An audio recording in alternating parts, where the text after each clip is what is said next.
بسیاری از این موضوعات مرتبط با سیاست خارجی رو مثلا که طرف های ترامپ واگذار شده به مثلا فرستادیانشون یا افراد نزدیک به ایشون از جمله دوستش آقای ویتکاف یا دامادش کوشنر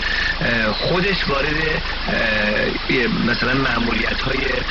مرتبط با حل و فصل مسائل سیاست خارجی نشه. مثلا موضوعاتی که مثلا قبلا بلینکن وزیر خارجه بایدن انجام میداد دائما سفر میکرد یا کری در زمان اوباما کارو میکرد، ولی روبیا این کارو نمیکنه. ظاهرا ترجیحش این است، از اون چیزی که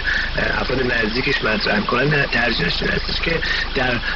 کاخ سفید بمونه، در واشنگتن بمونه، با توجه به تصمیم‌گیری‌هایی که آقای ترامپ هر لحظه انجام بده ترجیح میده که تا اونجایی که امکان داره در کاخ سفید باشه، در وزارت خارجه باشه و سفرها رو آدمای دیگه انجام بدن. بنابراین بیشتر در نقش مشاورت امنیت ملی داره ظاهر میشه، تصمیم‌گیری کلان انجام بده و تصمیم‌گیری کلان رو در کنار آقای ترامپ انجام بده. حالا پیامش واقعا چی هست اینجا